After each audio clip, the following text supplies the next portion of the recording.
and welcome to The Landscapes of Art and Earth. I'm your host, Shivani Gupta, and in this show, we will be having conversations with artists and environmentalists who can inform us about some of the most important topics in our world today.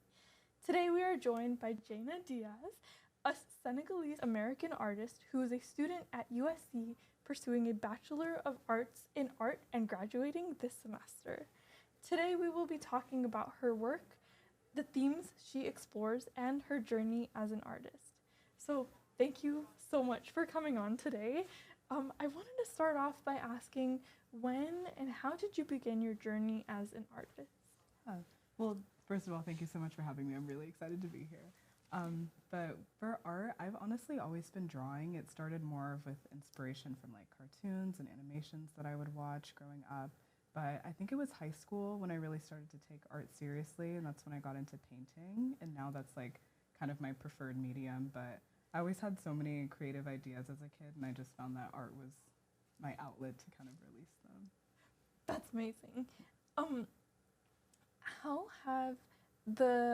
has your experience being an artist in college versus like the transition from high school to art in college, what has that been like? Honestly, the transition was kind of night and day. In high school, I think I was just more of in my experimental phase. I was playing with drawing, I did a little bit of painting, I tried sculpture, found out that that definitely wasn't for me.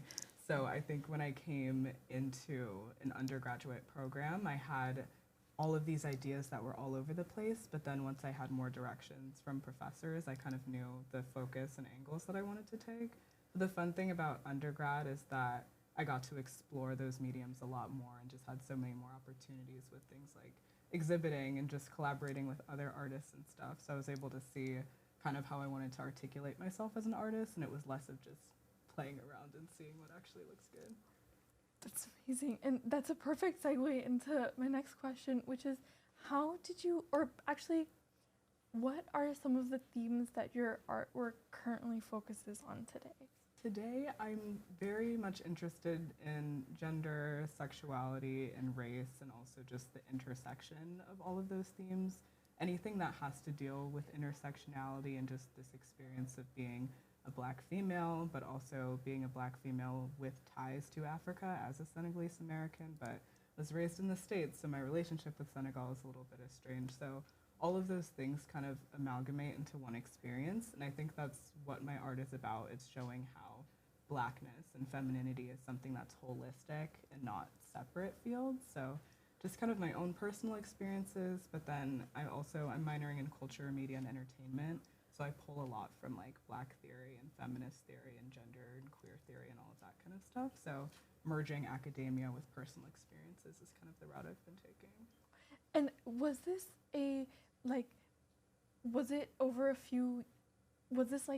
as you said, amalgamation of, did it all kind of come together, or was this a theme that has been sitting with you for some time? I think a mixture of the two. Like the things that I was playing with at the beginning of my artistic career was very much about Blackness and this idea of like the fetishization of the Black female body and just kind of feeling objectified. But then I started to make work that was more about reclaiming that kind of power. And then the more time I sat with that, I think I was thinking about myself in the micro scale instead of like the macro, which is what I used to focus on. So when I was like looking more internally, like I was thinking about my own culture and my relationship to myself and my own sexuality and my femininity. So that ended up being the amalgamation of all of those kind of bigger ideas into something that was more focused and honed in and specific to me. Thank you. Thank you. How would you describe your artistic practice today, in terms of the materials you use and your process? Today, I mostly focus on painting, oil paint. I do my base in acrylic now, which I found is easier because oil is just so difficult to go straight into for me personally because acrylic dries really fast. So I use that as my sketch, and then I go over top with oil for the coloring and the details. I'm also really interested in playing with texture now, so I go really thick with my gessoing. I'm experimenting with impasto and using molding paste, so I have like three-dimensional texture in my pieces, just because the work that I deal with, I feel like is so tangible and personal that I want the paintings to also look physically tangible and have that kind of three-dimensional rays from the two-dimensional canvas. I've been also experimenting with performance art, which has been so amazing to be in my body again because I'm an ex-athlete and it's so strange not to use my body anymore. So to merge that with art has honestly been really, really great, and I'm excited to keep playing with performance. But mostly painting and performance now. And as an artist, it's funny because I do feel creative, but I'm also a creative that has to plan everything. I'm not like a spontaneous or abstract artist in any way. I plan everything to a T, from what materials I'm going to use, what the themes are going to be, what the subject matter is going to be. So lots of planning, and then I just kind of bust out the work. That's amazing. And I had the opportunity to see some of your performance work on your website, and I would love to learn more about how has the transition, or how have you kind of merged being an athlete, a former athlete, and an artist? How have those come together? Yeah. Oh, that's a great question because I always wanted to, because as soon as I stopped, I did gymnastics for 10 years and I did track for 5, and I stopped right after I transferred to USC. I transferred as a sophomore. And so just suddenly being thrown into art full time and not having that like counterbalance of something else to do was honestly really difficult. So I knew I always wanted to go back to it in some way, but I didn't know what that avenue was. But I took a performance class with now Bustamante, and Paul Donald is currently my mentor, and he focuses on performance a lot. So just getting that direction from professors and like kind of getting the okay that this is something that exists, the merging between getting in yourself and your body and art was so just validating and honestly really liberating as a practice. When I think about putting my physical self in my pieces instead of just, painting something, I feel like performance for me is a way to show how my body is a form of art in of itself, and how I can move and manipulate my body to be something that can be artistic and not just necessarily be a vessel for creating work, but creating work within myself, if that makes sense. Absolutely. Yeah. That is wonderful. I'm so excited to, as you keep exploring that avenue of using your body as using is a harsh word, as your sorry, but so in your well, actually, I guess maybe we could talk a little bit about your most recent exhibition, which happened at the Helen Lyndhurst Fine Art Gallery at the Roski School of Art. So could you tell us a little bit about what were the themes of this most recent exhibition? And I guess we'll start. Yeah. Okay. So I was so excited about this opportunity to have this exhibition. It's entitled Clarity and Opacity, and it's actually my first solo show. I had an exhibition last year, but that was part. So excited about this opportunity to have this exhibition. It's entitled Clarity and Opacity, and it's actually my first solo show. I had an exhibition last year, but that was partnered.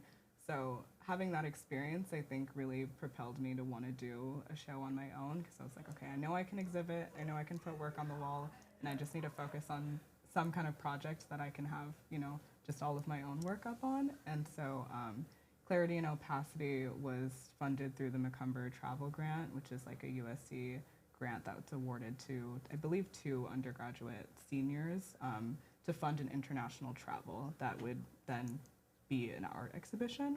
So when I was making the proposal, the immediate and kind of only place that I thought about going to was Senegal, which is where my dad was born and his family resides, and I've only been able to go like a handful of times. The last time I went was, I believe, like 5 or 6 years ago.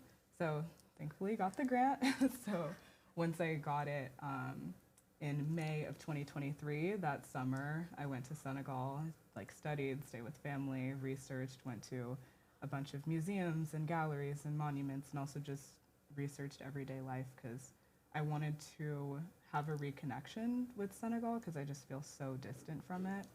And the whole time I was there, that's all I could really think about was how removed I was from the country. So originally, I think I pitched for Clarity and Opacity to just kind of be about Senegalese culture, but then after being there and feeling like such a stranger to my own roots, that's kind of what the exhibition shifted to. So I focused on more of like the mundane everyday activities that felt just so different to me, and also just reflecting on this experience of being a Black American and having, you know, the impact of the transatlantic slave trade is kind of why I have a distance from Senegal, because my mom is Black American. I don't know her history in the way that I do my dad's. So it became more of like coming to terms with myself and my own culture. So the exhibition was a way to do that, which is honestly it was pretty amazing. I love the experience.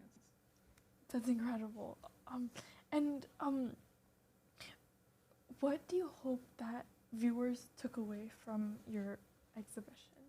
I hope that they took away the kind of beauty of cultural hybridity and this idea that your culture doesn't have to be one thing and it doesn't have to be defined. That's where I kind of got inspiration from the title. It comes from Edouard Glisson's text, Poetics of Relations, where he's talking about how Black people have the right to opacity and you have the right to have a cultural identity that's not clear and it's not certain. So I was thinking specifically about some things about my identity do feel very clear, but others just are so obstructed because I'm just not familiar with Senegalese culture. So that's where I got the idea of the title, Clarity and Opacity. And I wanted that kind of binary to exist together. So it's not that this is a negative thing, but these two things can exist at the same time. And I can always kind of try to understand more about Senegalese culture, but still acknowledge that I don't have that connection. So just acknowledging that it's okay to not understand everything about where you come from and who you are. And that's like a beautiful process to be able to go back and do that. That's amazing. And your journey of exploring your roots is informing and enlightening so many people. And I was wondering, could you maybe tell us a little bit about the two pieces we have back here? I'd love to. So I guess we can start with this one. It's a Senegalese water sachet. So a lot of the times kids or people will sell them in stores or on the streets, but it's a bag of water and you just kind of tear it with your teeth, and that's how you drink when you're in the taxi cab. And kids are like selling them through the windows and stuff, but it's just such an everyday thing there. But another thing where I was just like, you never see this in the States. People would be walking around with like a hydro flask or a water bottle, you know what I mean? So it became about these kind of everyday mundane objects that I wanted to depict for the exhibition. And I was also interested in not using just the traditional canvas. I wanted Senegal to not come through in just the painting, but the materials as well. So I actually purchased fabric from the markets near where my family lives. So that's actually the canvas for the background of this piece is fabric that I purchased when I was in Senegal. That's amazing. Oh my God, that is so exciting. It was really fun to learn how to paint on a new surface. Danny Cancino is my advanced painting professor, and she paints on traditional Mexican serapes. So she was able to instruct me on like how to treat the surface and how to paint on something that's not traditional. So I learned so much, not only about myself, but also my artistic practice. Oh my God. Yeah. And then this piece on the right is my perspective of sitting in the back of a taxi, because we use taxis pretty much to get everywhere while I was there. And this is another example of like kind of the thick gessoing that I'll do before I start painting. Like it's kind of creased and cracked before I paint the surface, because I was thinking about, since this one is directly from my point of view, I wanted my point of view to be something that was kind of obstructed to kind of show that it's almost hazy or kind of like in a memory, and it's not this perfect depiction, because I don't feel like when I was there I had this perfect sense of what was going on around me, because everything was just so kind of foreign and different. And that's why I used the fabric on this one to be the windows. So it was this idea that I'm seeing Senegal in a way that's kind of flat and one-dimensional, because that's all I have access to right now. Yeah. So I had a lot of fun with thinking about myself and how to include myself in these paintings without just recreating the photos I took. So it became, you know, the techniques that I was using, what fabrics was I using, how did I incorporate texture and stuff. So yeah. That's amazing. Thank you so much. Okay, and what has been, as you've worked on your most recent exhibition and from the exhibition you had last year and just in your journey as an artist, what has been a guiding light for you?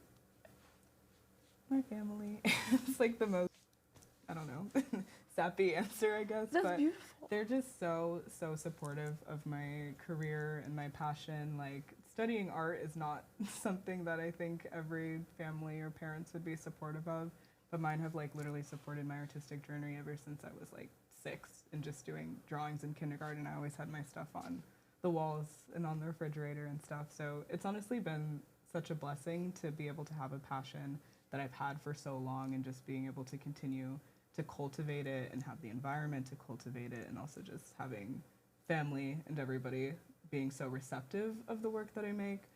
Art can be so hard because I am transitioning into this more of like a personal angle, so I'm putting myself out there a lot. So sometimes I'm like, I don't want to share my website with my parents, I don't want them to see whatever, but then I just have to remind myself, I'm like, they've supported you so much throughout this whole process, so just be happy that they're along for the ride, you know? And for this exhibition especially was so great because I got to reconnect with my dad's side of the family, because I hadn't, you know, spoken to them or seen them in a long time. So honestly, I really love that art has become an avenue for me to learn more about myself and my family and my culture. And they also, my parents live in France now, so we're pretty far, and they traveled all the way here for this exhibition opening and also for the last one. So it's just so special, so special. That's beautiful. And do you think that you would want to take, do you see Senegal being a part of your future artworks? Do you think, and speaking of future artworks, I'd love to talk to you about an upcoming exhibition that you have. But really quick, do you see yourself maybe revisiting Senegal in the future? Absolutely. One of the things that I had to think about with this exhibition and the last one is that I have so many ideas but so little time to execute them. And my mentor, Paul, he was so great with saying, like, your ideas aren't going to expire. Like, you can use them in the future. And, like, that really inspired me. I was like, this project doesn't feel done at all. Like, it feels like something, like, I still have more ideas for pieces to make and things that I want to do in this vein of re-exploring Senegal. So I definitely want to continue that as a project. And also I applied to art residencies in Senegal, Black Rock, Senegal being the one that I really, really hope I get into. If not, I'm applying every single year because I'll be there eventually. Yes. But yeah, I want to keep doing research there and specifically making artwork as a result of that research. So yeah. That's amazing. And as you know, at the right time, I believe in divine timing. Me too. Yes, thank you. Could you tell us a little bit about Whispers from the Corner of My Eye happening in Venice next month? So that is a group exhibition. Last year, around this time, I applied to be a part of it. Essentially, we're going as a class. There's, I believe, 14 of us exhibiting, and we're doing a collective group show at the Palazzo Mora, which is really close to the Venice Biennale. So as a class, we're going to be able to exhibit our group show and then also attend the Venice Biennale. We leave the day after graduation. We'll be in Venice for 10 days to both see our exhibition and attend the Biennale. But last semester is the fall semester is when we spent making the work for the exhibition, and our works were shipped last month and they're currently being installed. And I believe in the next few weeks it'll be on view, but we're going as a class to see it in May. Oh my god, that is so exciting. Very excited. I'm very excited for you, and I will keep up with your work. And I just going into your future as an artist, is there anything that you'd like to share, or any takeaways for our viewers? Yeah, I think it's just about how the artistic practice is something that's always changing and always evolving. And I'm excited to see where my art goes as I, continue exploring different facets of myself.